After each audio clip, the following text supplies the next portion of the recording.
कौन हो तुम और क्या बिगाड़ा है मेरे बच्चे ने तुम्हारा? क्यों पीछे पड़ गए हो इस मासूम के? तुम्हें अल्लाह का वास्ता है, जान छोड़ दो हमारी। अरे हमारी तो किसी इंसान से भी कभी कोई दुश्मनी नहीं रही, तो फिर किसी दूसरी मखलूक से दुश्मनी कैसे मोल ले सकते हैं हम भला? रजा मीर से तो पहले ही बेटे की हालत नहीं देखी जा रही थी, उस पर ये नई आफताब। उनके सब्र का पैमाना जैसे लबरेज हो गया, इसलिए वो हाथ जोड़कर रोते हुए फट से पड़े थे। अब क्यों माफिया मांग रहा है? पहले तो अपने बच्चों को खुली छूट देते हो, उन्हें तमीज तहसीब सिखाने की बजाय उल्टा लाड प्यार में इस कदर बिगाड़ देते हो कि छोटे बड़े की तमीज ही भूल जाते हैं, नाफरमानियां करने लगते हैं, बेअदब, बदतमीज और बेहुदा हो जाते हैं। और तुम लोग इनकी ऐसी हरकतों को इनकी मासूम शरारतें समझकर खुश होते रहते हो। अरे वाह, किसी की जान गई और आपकी अदा ठहरी। बस बहुत कर लिया मैंने बर्दाश्त, मगर अब और नहीं, अब तो सजा मिलेगी और मिलकर ही रहेगी। इस लड़के को तो मैंने नहीं छोड़ना, और इसके बाद अब सब बच्चों की बारी भी आएगी जो भरी दोपहर में सनसान कब्रिस्तानों को खेल का मैदान समझकर कड़े लगाते फिरते हैं। बस अब्दुल जलाल, बस बहुत हो गया। इन बच्चों की गलती से ज्यादा तुम इन्हें सजा दे चुके हो। अब क्या जान लोगे इन मासूमों की?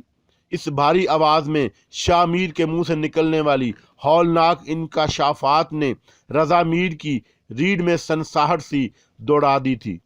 अब वो इस हमले से संभले भी न थे कि दरवाजे की जानब से उभरने वाली आवाज ने उनके साथ साथ सबका रुख दरवाजे की जानब मोड़ दिया।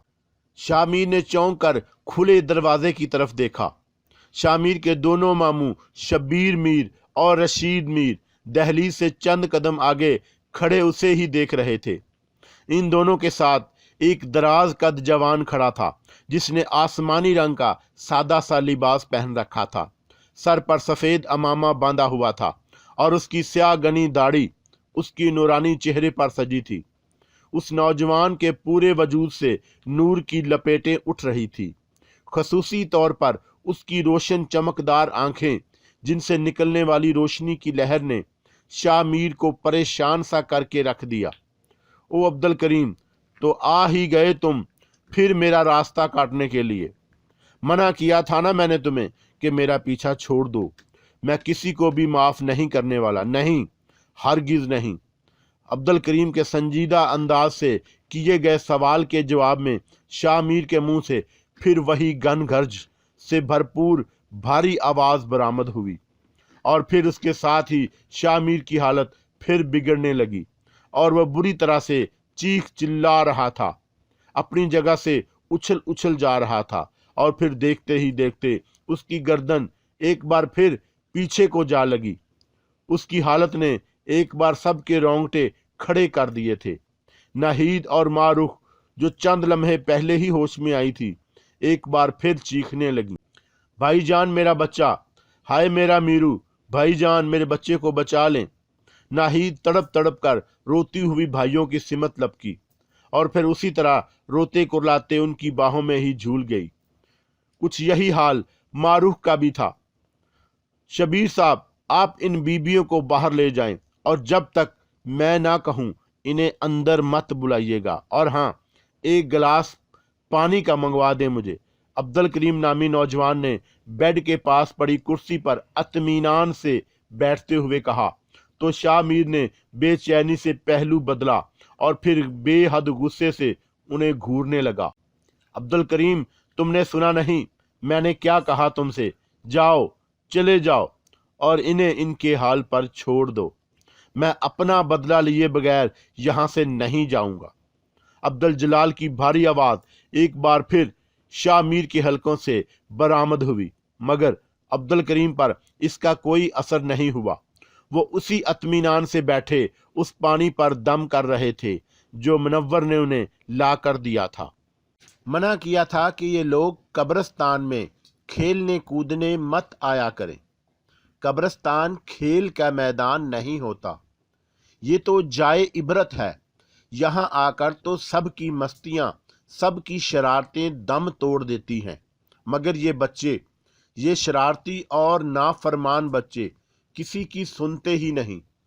बल्कि मैं तो कहूँगा कि इन बच्चों के साथ साथ इन वाक़े वालदैन का भी बराबर का कसूर है।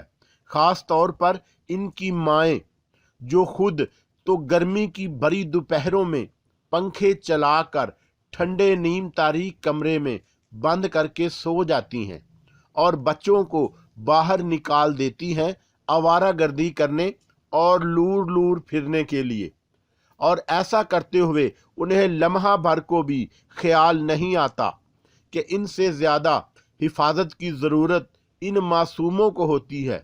ये फूल से कोमल और नाजुक बच्चे ज़रा सी बेतवजही और बेएहतियाती से झुलस कर रह जाते हैं, मुरझा जाते हैं। मगर ये औरतें, इन बेवकूफ़ औरतों को तो सवाए बातें बिगाड़ने और सोने से फुर्सत ही नहीं मिलती, तो ये क्या रखेंगी अब फूलों और कलियों का ख्याल। इसीलिए ये खुद भी नुकसान उठाती हैं और इनकी लापरवाही की वजह से इनके बच्चे भी नागहानी मुसीबतों का शिकार होते रहते हैं। अब भी यही हुआ। हमारे बार बार मना करने के बावजूद जब ये इंसान और इनके बच्चे बाज नहीं आए, तो फिर मजबूरन मुझे खुद इनको गोशमाली के लिए मैदान में उतरना पड़ा। अब्दुल जलाल का गुस्सा किसी तरह कम होने में नहीं आ रहा था। कमरे में मौजूद सब अफराद सर झुकाए मुजरमों की तरह खड़े थे। कमरे की दहलीज के बाहर नाहिद और जमीला बरसती आंखों से शामीर को देख रही थी, जो गुस्से से बोलता हुआ उन्हें ही घूर रहा था।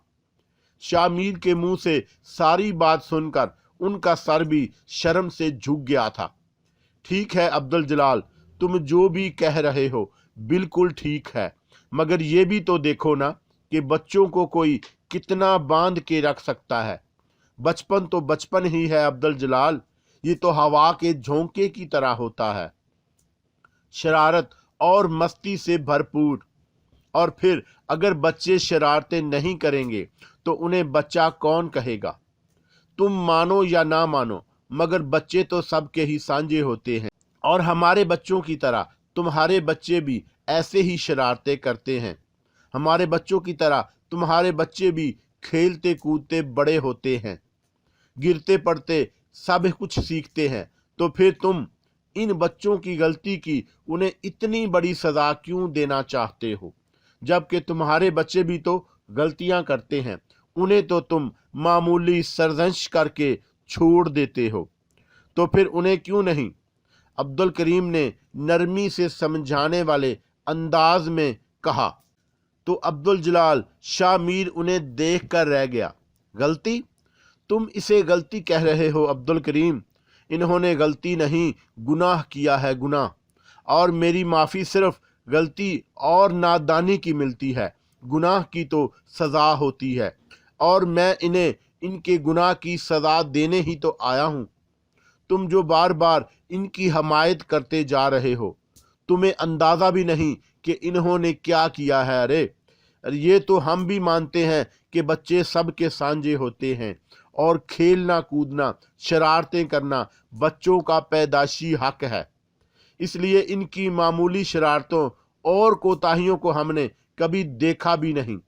अपने बच्चों की तरह इन्हें भी बच्चा समझते हुए हंसकर नज़रअंदाज कर दिया करते हैं, क्योंकि बच्चे तो हमें भी बहुत अच्छे लगते हैं, चाहे वो इंसानों के हों या हम जिन्नों के। और फिर हमारी तरह ये भी अल्लाह की मखलूक है, और अल्लाह की मखलूक को तंग करने की ना हमें इजाज़त है और ना ही हुक्म। हमें भी अमन व सुकून से रहना बहुत पसंद है, मगर उस रोज़ तो हद ही हो गई थी अब्दुल करीम। इन शरारती बच्चों ने मिलकर पहले तो अहाते वाले मज़ार शरीफ पर खूब धमाका चौकड़ी मचाई, हमारा सुकून बर्बाद करके रख दिया, और फिर रहती कसर इस लड़के ने पूरी कर दी। ये झुंड वाले अहाते में गंदे जूतों समेत घुसता चला आया। तुम्हें पता है वहां दरसे कुरान पाक हो रहा था। इस कदर मुकद्दस महफल, इतना पाक माहौल, और ऐसे में ये नालायक छुपने की चक्रों में महफल में घुस आया। अपने गलीज जूतों से सारी चांदनियां गंदी कर दी।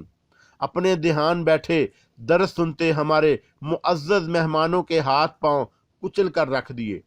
और फिर इसी पर बस नहीं किया, अंधाधुंध दौड़ता हुआ सीधा काजी साहब को टक्कर मार दी। अब बताओ तुम खुद ही भला, क्या ये गलती थी इस काबिल कि मैं इसे माफ कर देता? बल्कि मैं तो इसे गुनाह ही समझता हूँ। मुअज्जज काजी साहब की इस कदर बेइज्जती की इस लड़के ने, और तुम कह रहे हो ये सब इनकी गलती थी। अब्दुल जलाल का एक बार फिर जलाल ऊद कर आया। मैं मानता हूं अब्दुल जलाल, जो तुम कह रहे हो सब दुरुस्त है, मगर अब तो इनसे गलती हो गई ना। ये बच्चे हैं, उन्हें क्या पता था कि तुम लोगों की महफल हो रही है वहां। देखने में तो वो जगह खाली और सुनसान ही दिखाई दे रही थी ना, इसलिए शामिर को अंदाजा नहीं हो पाया। और वैसे भी यहाँ तो बड़े बड़े सब कुछ देखते बूझते जानबूझकर दूसरों का नुकसान कर जाते हैं। ये तो फिर बच्चे हैं, नादान हैं, मगर तुम तो दाना भी ना हो ना। तुम अपनी दानाई का सबूत दो और इन्हें एक बार माफ कर दो। मैं तुम्हें यकीन दिलाता हूँ कि अब इस खानदान का कोई बच्चा कभी भी खेलने कूदने के लिए वीरानों और कब्रिस्तानों का रुख नहीं करेगा। क्यों शबीर साहब, मैंने ठीक कहा है ना? अब्दुल कबीर ने शबीर मीर की समझ देखते हुए मान भरे अंदाज में कहा, तो वो फौरन आगे बढ़े। जी जनाब, आप दुरुस्त फरमा रहे हैं। इस खानदान का बुजुर्ग होने के नाते मैं अपनी जिम्मेदारी पर वादा करता हूं कि अब हमारा कोई भी बच्चा कभी भी बिला वजह और अकेला सुनसान और वीरान जगहों में नहीं जाएगा। ये मेरा वादा है आपसे। शब्बीर ने सीने पर हाथ रखते हुए झुककर वादा किया तो शामिर उन्हें देखने लगा। लो अब्दुल जलाल, अब तो ये पानी पी लो और यकीन रखो कि अब ऐसा कुछ नहीं होगा इंशाअल्लाह। अब इन लोगों की तरफ से तुम्हें कभी कोई शिकायत नहीं मिलेगी। अब्दुल करीम ने मुस्कुराते हुए पानी का गिलास एक बार फिर आगे बढ़ाते हुए नरमी से कहा, ठीक है अब्दुल करीम, अगर ये लोग पक्का वादा करते हैं तो फिर मैं भी इन्हें आखिरी मौका ज़रूर दूंगा।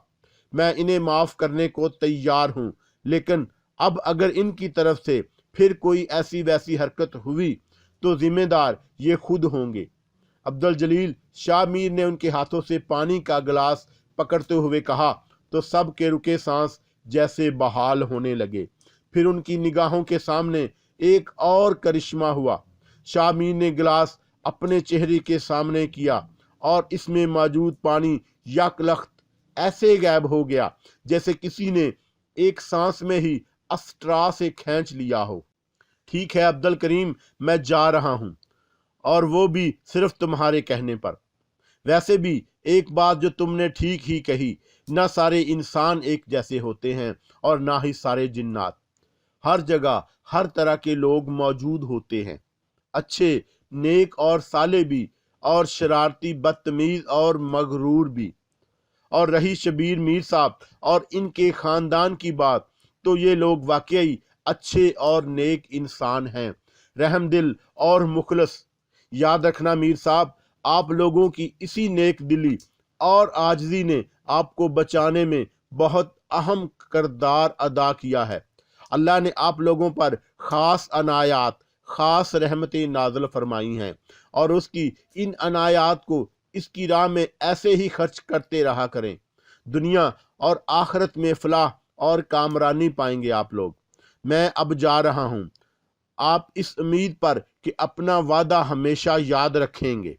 शामिर ने खाली गिलास वापस अब्दुल करीम की तरफ बढ़ाते हुए सुलझो अंदाज से कहा तो सब ने असबात में सर हिलाते हुए उन्हें भरपूर यकीन दिलाया था। लेकिन इन लोगों को कैसे पता चलेगा अब्दुल जलाल कि तुमने इन्हें माफ़ कर दिया और शामिर को छोड़कर हमेशा के लिए चले गए? तुम जाते जाते अपनी कोई निशानी देते जाओ ताकि इन लोगों को इत्मीनान हो जाए और इन्हें यकीन आ जाए کہ तुम ने इन्हें माफ कर दिया। अब्दुल करीम ने गिलास पकड़ते हुए मीर की आंखों में आंखें डालते हुए कहा, अच्छा तो फिर अल्लाह निगहबान, लो मैं चला। शाह मीर के मुंह से गड़गड़ाती अब्दुल जलाल की आवाज बरामद हुई और उसके साथ ही वो लहरा कर एक तरफ लड़क गया। फिर देखते ही देखते कमरे में मौजूद वाहद दीवारगीर खिड़की के सामने पड़ा भारी दबीज पर्दा एकदम हवा में बुलंद होता चला गया और फिर पूरी तरह ऐसे ऊपर उठ गया कि छत के साथ जा लगा। उसके साथ ही बंद खिड़की का शीशा जोरदार आवाज के साथ तड़क गया, यूं जैसे कोई भारी भरकम गेंद दूर से उड़ती हुई आई हो और पूरी कुव्वत के साथ शीशे से टकरा गई हो। सब दम बखुद खड़े, ये सब होता देखते ही रह गए। रजा मीर साहब, आपका बेटा माशाल्लाह अब बिल्कुल ठीक है। अब आप लोगों को बहुत एहतियात से काम लेना होगा। आइंदा कोशिश कीजिएगा कि बच्चे ऐसी खतरनाक जगहों के करीब से भी ना गुजरने पाएं। और यही ताकीद मेरे सुनने वाले नाजरीन के लिए भी है कि अपने बच्चों का खास ख्याल रखें और उन्हें ऐसी खाली जगहों और खतरनाक जगहों पर अकेले खेलने मत जाने दिया करें। जज़ाकल्लाहु खैर।